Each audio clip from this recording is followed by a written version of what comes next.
এই মুহূর্তে দেশের রাজনীতির অভ্যন্তরে কান পাতলেই শুনতে পাওয়া যায় বিভিন্ন লোকের ঘরের বাইরে যেন ভয় অপেক্ষা করে রয়েছে। দরজায় কড়া নাড়ছে, অবনী বাড়ি আছোর মতো। কোন কোন নেতামন্ত্রী বাড়িতে আছেন, কাগজ চাওয়া হয়েছে, জমি থেকে বাড়ি, জল থেকে স্থল, কোথায় কে কোন রকমের দুর্নীতি করে রেখেছে, কত কত দুর্নীতি করে রেখেছে, তার হিসেব, তার খতিয়ান চাওয়া হচ্ছে। এবং সেই খতিয়ান চাইতে গিয়ে কি ছবি দেখছি আমরা? ওই শুনতে পেলাম পোস্তা গিয়ে মুখ্যমন্ত্রী গেছেন জেলে, সেরকম টাইপের। পাশের রাজ্য ঝাড়খণ্ড, সেখানেই জানতে পারা গেল, দেখতে পাওয়া গেল যে জমি দুর্নীতির দায় জেলে চলে গেছেন সেখানকার মুখ্যমন্ত্রী, আপাতত গ্রেপ্তার হয়েছেন। তারপর থেকে ভয় বাড়ছে, উত্তরোত্তর ভয় বাড়ছে। আর ভয় বাড়লে কি হয়? মানুষ নানা রকমের বিকল্প রাস্তা খুঁজতে শুরু করে। ভয় তার বাহিরিতে, ভয় তার অন্তরে, ভয় তার ভূত প্রেতে, ভয় তার মন্তরে। বিপদ উপস্থিত ছাড়াই কোনো পরিস্থিতির প্রতি যদি অত্যধিক ভয় তৈরি হয়, তাকে ফোবিয়া বলে।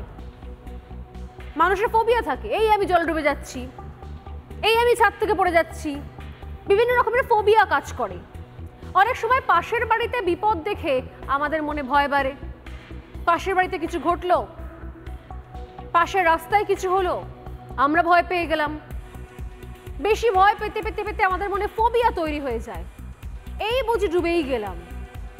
আমাদের রাজ্যের শাসক দলের অবস্থাটা ঠিক ভয় না ফোবিয়া, কোন অবস্থার মধ্যে রয়েছে বোঝা মুশকিল। কারণ ঝাড়খণ্ডের হেমন্ত সোরেন গ্রেপ্তারের পর বাংলার শাসক দল কথায় কথায় ভয় পাচ্ছে। এত ভয় যে শেষ পর্যন্ত একরাশ ভয় নিয়ে তারা বসে গেলেন ধর্নায়। আরে ঝাড়খণ্ডে তো জমি কেলেঙ্কারি তদন্ত চলছে, সেই তদন্তে মুখ্যমন্ত্রী, তার নাম এসেছে, তার বিরুদ্ধে তথ্য প্রমাণ এসেছে, তাই তাকে গ্রেপ্তার করা হয়েছে। বাংলায় তদন্ত হোক না, যদি তথ্য প্রমাণ না পাওয়া যায়, যদি কোথাও চুরি দুর্নীতি না হয়ে থাকে, তাহলে বিন্দাস কলার তুলে থাকুন, চাপ কোথায়, ভয় কিসের? কিন্তু ঘটনাচক্রে বাংলায় শিক্ষা থেকে পুরসভা থেকে গরু থেকে কয়লা থেকে আবাস থেকে মিড ডে মিল, লম্বা তালিকা পড়তে পড়তে আমার দম ফুরিয়ে যাবে, তালিকা শেষ হবে না। যেদিকে যে কোনো ডিপার্টমেন্টে তাকান, অভিযোগ রয়েই যাচ্ছে। আপনারা বলবেন যে সরকার চললে অভিযোগ থাকবে না, তা কখনো হয়? সব সরকারের আমলে থাকে, আমিও বলছি সব সরকারের আমলে থাকে। এই সরকারের আমলেও না হয় চুরি দুর্নীতি রয়েছে, কোন সা বড় বাত হয়। কিন্তু মুশকিল হচ্ছে কোথায়? আজ অব্দি কোন সরকারের আমলে গোটা ডিপার্টমেন্ট, যেরকম উদাহরণ হচ্ছে শিক্ষা, গোটাটাই রয়েছে জেলে। উদাহরণ আছে, মনে পড়ছে? আর কোন সরকারে কোন দপ্তরের মন্ত্রী, যিনি গুরুত্বপূর্ণ দায়িত্ব সামলাচ্ছেন, তার বান্ধবীর বাড়িতে খাটের নিচে, বাথরুমে, আলমারিতে কোটি কোটি টাকা পাওয়া গিয়েছে। একের পর এক মন্ত্রী উইকেট পতন হচ্ছে, আর বোধহয় ভয় বাড়ছে। জানি না সেই জায়গা থেকেই কিনা কখনো কখনো ধর্ম নিয়ে রাজনীতি, আর এবার ধর্ণা নিয়ে রাজনীতি। পঞ্চায়েত ভোটের আগে কেন্দ্রের বিরুদ্ধে আর্থিক বঞ্চনার অভিযোগে পথে নেমেছিলেন তৃণমূল নেত্রী মমতা বন্দ্যোপাধ্যায়। যদিও সেই সময় তো এক এক সময় এক এক বক্তব্য শোনা গিয়েছিল, কখনো কেন্দ্রের বিরুদ্ধে তীব্র বঞ্চনার অভিযোগ, আর কখনো আবার বইই গেছে, কেন্দ্রের টাকা না পেলে বইই গেছে। সেই বক্তব্য আমরা শুনেছিলাম, সুযোগ পেলে শোনাবো আজকেও। কিন্তু মুশকিল হচ্ছে দুয়ারে এসে দাঁড়িয়েছে আরো এক ভোট, আর বলা যাবে না চল ফোট ফোট, দুয়ারে নতুন ভোট। অতএব লোকসভা নির্বাচন, তার আগে নতুন স্ট্র্যাটেজি ম্যান্ডেটরি, নতুন স্ট্র্যাটেজি দরকার। এতদিন ধরে চলছিল ধর্ম নিয়ে রাজনীতি, এবার হচ্ছে ধর্ণা নিয়ে রাজনীতি। ইস্যু আবার সেই পুরনো ইস্যু, অর্থাৎ কেন্দ্রের বিরুদ্ধে বঞ্চনার অভিযোগ। যদিও এই ইস্যু নিয়ে কথা বলতে শুরু করলে বারবার যেটা চলে আসে, এখন যদিও বৃহত্তর জোট হয়েছে, যখন জোট ছিল বা যখন জোট হয়েছে তারপরেও একাধিকবার এই প্রশ্নে যারা বর্তমান সময় হাত বাড়িয়ে রয়েছেন রাজ্য শাসক দলের হাত ধরার জন্য, তারা পর্যন্ত এই জায়গাতে এসে দুবার ভাবেন।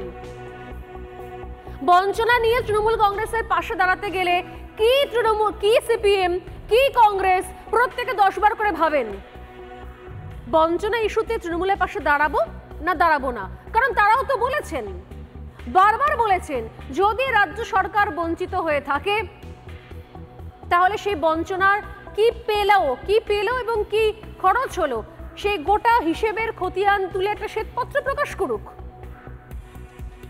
আজ পর্যন্ত রাজ্য সরকার করেনি। কিন্তু বঞ্চনা যে হয়েছে, বঞ্চনা হচ্ছে, বঞ্চনা চলছে, এই নিয়ে বারবার সরব হয়েছেন তারা। শুধু সরব নয়, অভিষেক বন্দ্যোপাধ্যায় একসময় দিল্লি পৌঁছে গিয়েছিলেন।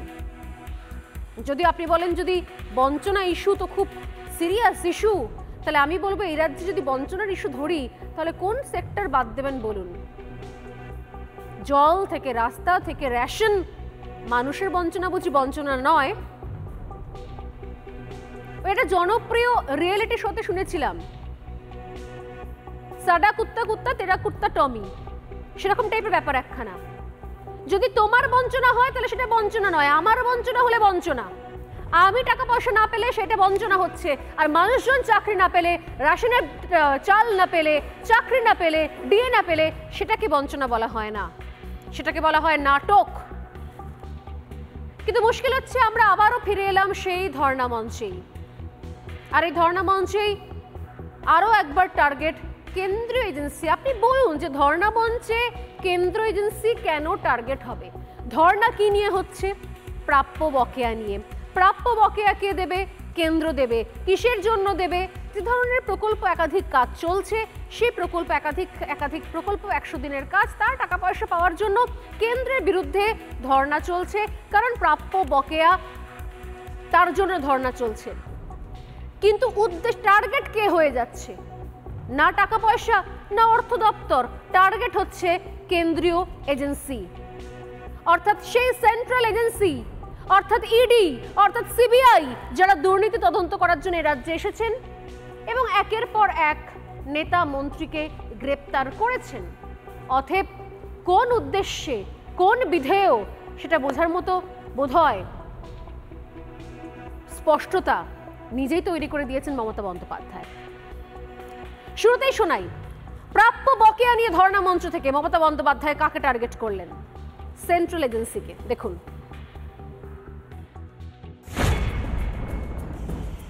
কত টিকটিকি গিরগিটিয়ার আসবে? 156টা টিম এসছে। আমাদের এখানে একটা কিছু হলে সব কমিশন চলে আসছে, তার খাওয়া দাওয়া থাকা খরচা সব আমাদের উপর দিয়ে বেরিয়ে যাচ্ছে। ইলেকশনের সময় যত সিআরপিএফ পাঠায়, বিএসএফ পাঠায়, সিআইএসএফ পাঠায়, সব রাখতে হয় আমাদের, খাবার খরচা দিতে হয় আমাদের। সব ইনস্টিটিউশনগুলোকে করে দিয়েছে একেবারে পার্টি অফিস, সব এজেন্সি পার্টি অফিস। আপনি বুঝুন, 2003-এর হিসেব চাইছে আমার কাছে, তখন তৃণমূলের বেবিটা জন্মায়নি, তখন বেচারার বয়স ছিল মাত্র 4 বছর 5 বছর। এরা এরকমই।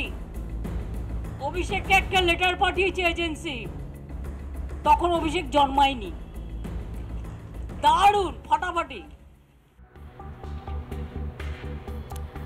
এই যে আরো এক ধাপ এগিয়ে মমতা বন্দ্যোপাধ্যায় এদিনকে অভিষেককে পাঠানো চিঠির প্রসঙ্গ নিয়ে বলছেন যে সময় নাকি চিঠি পাঠানো হয়েছে, যে সময় নাকি তদন্ত হয়েছে, সে সময় নাকি অভিষেক বড্ডই ছোট বা জন্মাননি, হোয়াট এভার। পরবর্তীকালে নিঃসন্দেহে এই বক্তব্যের দিকে আমরা নজর রাখবো। কিন্তু প্রশ্ন হচ্ছে শুধুমাত্র এই কেন্দ্র এজেন্সি নয়, একই সঙ্গে সিএজি বা ক্যাগের যে রিপোর্ট তারও বিরোধিতা করেছেন মমতা বন্দ্যোপাধ্যায় আজকের এই বঞ্চনার মঞ্চ থেকে। এমনকি প্রধানমন্ত্রীকে তিনি চিঠি দিয়েছেন বলেও জানিয়েছেন। প্রশ্ন হচ্ছে দুর্নীতি না হলে তদন্তে তাহলে ভয় কেন? তদন্ত হোক না তদন্ত। যদি আমার দপ্তরে কোথাও কোনো চুরি না হয়ে থাকে তাহলে আমি তো কাগজ ফেলে দিয়ে বলবো এই নাও কাগজ, তদন্ত করলে করে নাও, হিসেব চাইলে চেয়ে নাও, তারপর আমার যা বকেয়া সেই বকেয়াটা বুঝিয়ে দাও। কলার তুলে আমি বলবো কত বড় এজেন্সি আছে তোমার, নিয়ে এসো এজেন্সিকে, মোস্ট ওয়েলকাম। তবে না খেলা জমবে। কিন্তু বারবার কেন্দ্র এজেন্সিকে টার্গেট, অথচ দুর্নীতির বিষয় নিয়ে একটা শব্দ খরচ করা নয়। এটা কেন? বিরোধী দলনেতা শুভেন্দু অধিকারী এই বিষয়ে কি বলছেন শোনাবো।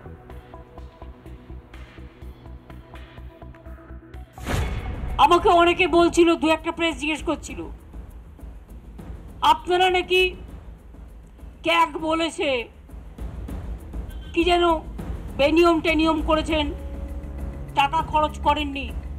আমি একটা স্ট্রং লেটার প্রাইম মিনিস্টারকে লিখেছি, আপনাদের কাছে পেয়ে যাবেন, এইখানে বসে সই করলাম।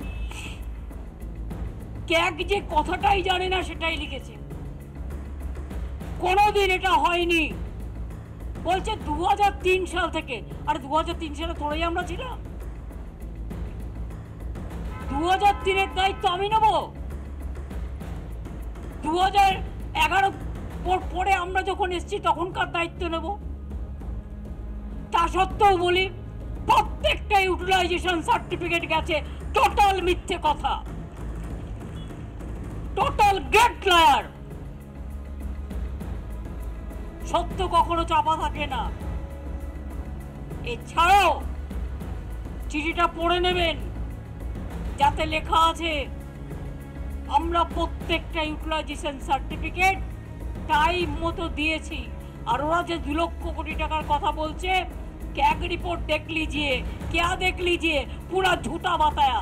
कैग को कोई इंफॉर्मेशन ही नहीं था क्या लिखना है क्या लिखना नहीं है, क्या लिखना चाहिए क्या लिखना चाहिए। It's a distorted facts and written by the BJP party. সব ড্রামাবাজি করে কোনো লাভ হবে না। আর 100 দিনের টাকা নিয়ে কলকাতা হাইকোর্টের প্রধান বিচারপতি তার বেঞ্চ ক্লিয়ার বলে দিয়েছে যে কে চোর আর কে জেনুইন, কে কে মানে ফেক আর কে জেনুইন আইডেন্টিফাইড করবে 4 জন। CAG, principal accounts officer, 1 representative from state government, 1 representative from central government.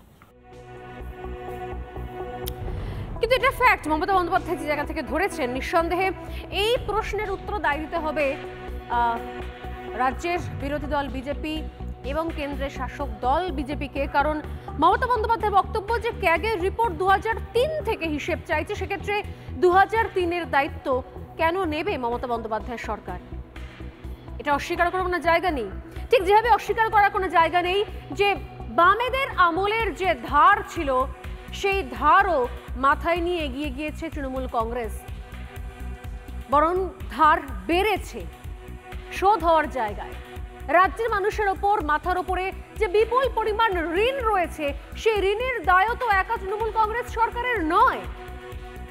তাও তো বাম আমল থেকে জমতে জমতে জমতে এসে তারপর তৃণমূল কংগ্রেসের আমলে তা আরো বেশি ঋণের পরিমাণ বেড়েছে, কিন্তু দায় থেকে যাচ্ছে। ঠিক এই দায়গুলো যেরকম থাকতে যাচ্ছে, সেরকম কেন্দ্রের তরফ থেকেও ঠিক একই দায় রয়েছে। অতএব হিসেব বুঝে নেওয়ার দায়। বঞ্চনার মঞ্চে এই সমস্ত হিসেব নিকেশ ছাড়াও এজেন্সিকে কেন নিশানা করা হলো, এই নিয়েও প্রশ্ন তৈরি হচ্ছে। 100 দিনের টাকা, আবাসের টাকা কি ইডি সিবিআই আটকে রেখেছে? কেন্দ্র এজেন্সি কি কোনো টাকা আটকে রেখেছে? ধর্ণা তোমার কেন্দ্রের বিরুদ্ধে, ধর্ণা তোমার প্রাপ্য বকেয়া নিয়ে, এর মাঝখানে ইডি সিবিআই কি দোষ করলো? তারা তো না 100 দিনের কাজ করিয়েছে, না তারা মিড ডে মিল দিয়েছে, না তারা টাকা আটকে রেখেছে। তাদের সম্পর্ক হচ্ছে শুধুমাত্র চুরি দুর্নীতির সঙ্গে। তাহলে প্রত্যেকবার, প্রত্যেক ক্ষেত্রে যখনই ধর্নায় বসবেন মুখ্যমন্ত্রী মমতা বন্দ্যোপাধ্যায়, যখনই ধর্নায় বসবে তৃণমূল কংগ্রেসের বাকি নেতা নেত্রীরা, তখনই টার্গেট হবে শুধুমাত্র ইডি সিবিআই। কিসের কানেকশন?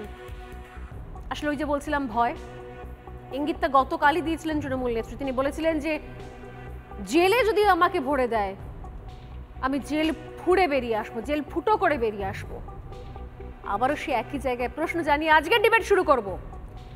যদি সত্যি সত্যি সমস্যা হয় প্রাপ্য টাকা, যদি সত্যি সত্যি সমস্যা হয় বকেয়ায়, যদি সত্যি সত্যি রাজ্যের ভাড়ার এই মুহূর্তে সব থেকে বড় প্রশ্ন হয়ে দাঁড়ায়, সব থেকে বড় চিন্তার বিষয় হয়ে দাঁড়ায়, তাহলে কথায় কথায় জেল আসছে কোত্থেকে? কথায় কথায় জেলে ভরার ব্যাপার আসছে কোত্থেকে? কথায় কথায় ইডি সিবিআই টার্গেট হচ্ছে কোত্থেকে? শুনবো মমতা বন্দ্যোপাধ্যায়ের বক্তব্য গতকালের। মনে রাখবেন, নির্বাচনে জেতার জন্য সবাইকে জেলে পুরছেন, আমাদের সবাই চোর, আর আপনারা সাধু। ভারতবর্ষে সবাইকে ভয় দেখিয়ে জেলে পুরে দিলেও আমাকেও যদি জেলে পড়েন, আমি জেল থেকে ফুটো হয়ে বেরিয়ে আসব। আজকে ক্ষমতায় আছে তাই সাথে এজেন্সি নিয়ে ঘুরছে, কাল ক্ষমতায় থাকবে না, সব উধাও হয়ে যাবে, সব বিদায় নেবে, এটা মাথায় রাখবেন।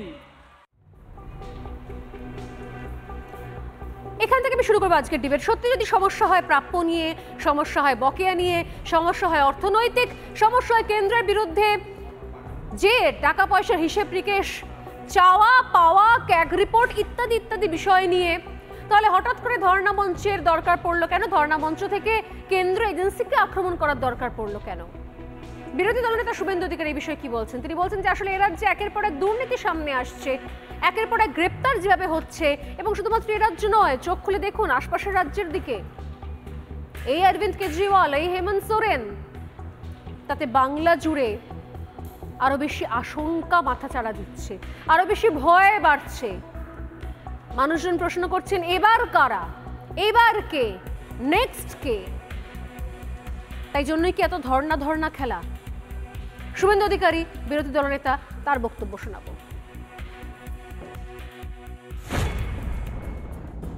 নরেন্দ্র মোদী প্রধানমন্ত্রী না হলে এই রিক্রুটমেন্ট স্ক্যাম, শিক্ষামন্ত্রী সহ শিক্ষা দপ্তর কোনোদিন জেলে যেত। মাথাদের কি হবে বিজেপি বলবে না, আমরা বলছি মাথারা ইনভলভ। কারণ জাস্টিস অমৃতা সিনহার বেঞ্চে ইডি যে রিপোর্ট দিয়েছে 600 পাতার, ভাইপোর সই করা রিপোর্ট, তাতে লিপস অ্যান্ড বাউন্সের 600 কোটি টাকার সম্পত্তি ওইখানে দেখানো হয়েছে। ন্যাচারালি আমরা বলছি তোমাদের হাতে যখন এত ডকুমেন্ট আছে, তোমরা ফাইনাল কল বা একেবারে স্ট্রং অ্যাকশন কেন নিচ্ছ না? তা আমাদেরও আবেদন আছে। সব সময় নিচের তলা অ্যাকশন অপারেশন হচ্ছে, উপর তলাতেও যাওয়া উচিত। এবং মমতা ব্যানার্জি নিজে ইনভলভ দুর্নীতিতে, তাই মমতা ব্যানার্জির বিরুদ্ধেও অ্যাকশন হওয়া উচিত।